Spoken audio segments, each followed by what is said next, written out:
Hello and welcome to Great Commission Peru's YouTube channel. I'd like to thank you for joining us today. If you speak Spanish, si habla español, se puede buscar en Iglesia Bíblica Marca. Allí hay bastante contenido ya en inglés y español. Hay enseñanzas y prédicas. For those of you that speak English, this is going to be our English speaking channel. So please press that subscribe button right down somewhere underneath here. So go ahead and subscribe so that you can get all of the notifications and you can see the news as it's happening. So today I'd like to share with a couple of the youth groups in South Carolina. I'm outside here in Jicamarca, the backside of the desert. Of course, it doesn't feel that way right now. We have a lot of traffic nowadays. But years ago when we got here, it was not like this. And I'll be telling you more of those stories as time goes on and as we have time to share. I'll be sitting down at different points with my wife, with my kids. We'll share some stories. We'll have the people in the church share, and possibly even get the Deatons on here to share with you. So let's dive right in. In South Carolina, some of the youth groups were asking me to share with them how the call of God and how the call to missions got started. Well, my call comes all the way back from 5 years old. And now what that looks like as it develops through my high school and my junior high years and then on into my adult years is different. But at 5 years old, I was deaf. I got saved at 5 years old. I was miraculously healed at 5 years old. And I received the call of God to be a missionary at 5 years old. When other kids were saying they wanted to be a policeman or they wanted to be a fireman or whatever they wanted to be, veterinarian, whatever it was, mine was missionary. And so they would ask me, what does that mean? I did not know, except for when I was 6 years old, a missionary named Mark Brand, not Marked Brand. So Mark Brand came to our church school, and he was sharing on missions and what that meant and what it looked like for him.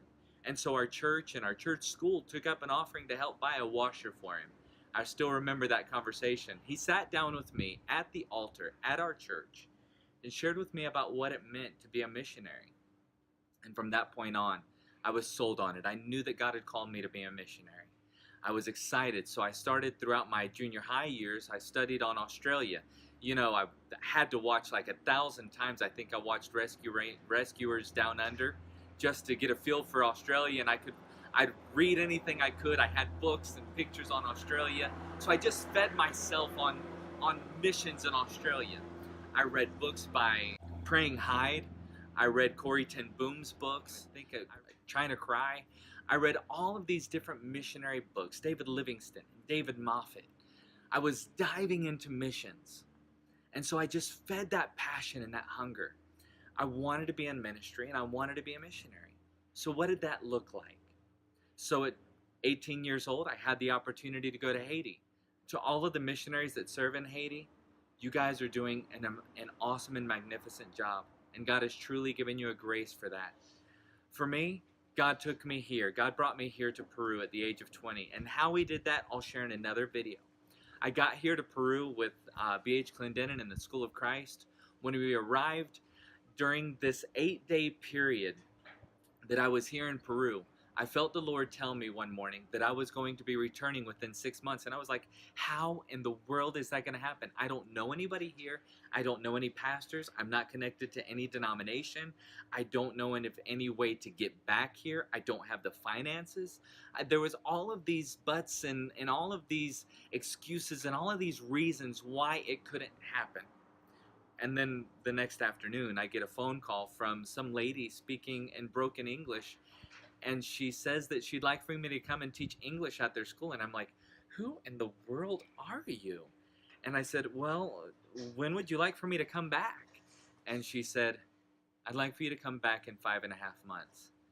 And I just shook my head on the other side of the phone at this payphone at this missions compound. And I'm like, how in the world is this going to be? But I said, yeah, I'll do it.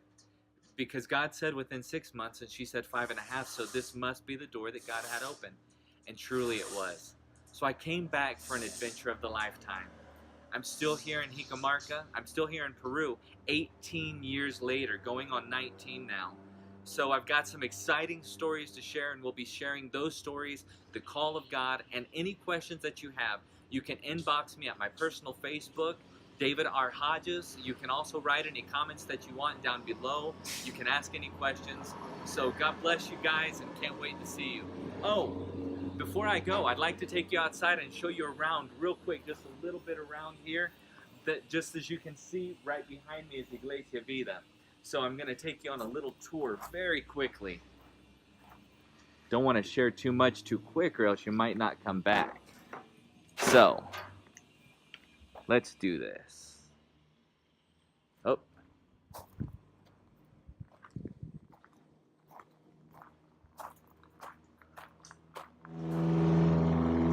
Welcome to Jicamarca.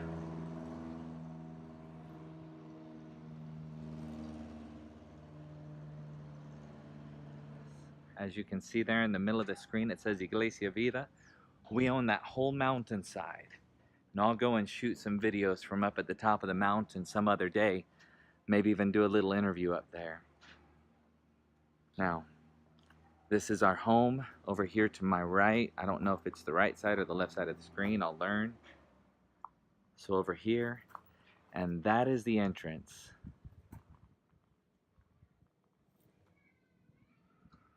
All right, now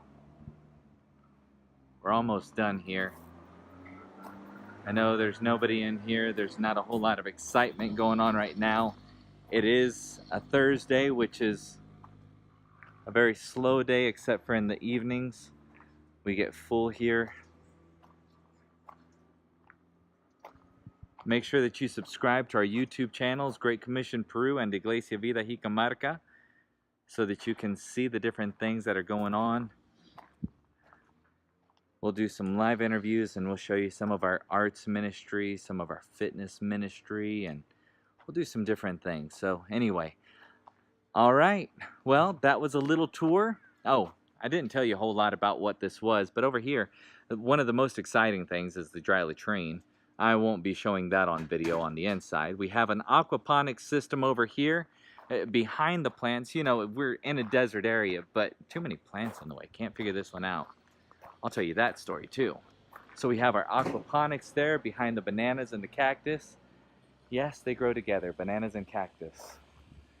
Here we have our church kitchen and Sunday school rooms. Here we have our local mousetrap. And this is Iglesia Vida. Welcome. Well, God bless you guys, and I'll be sharing a little bit more on that call. God bless you.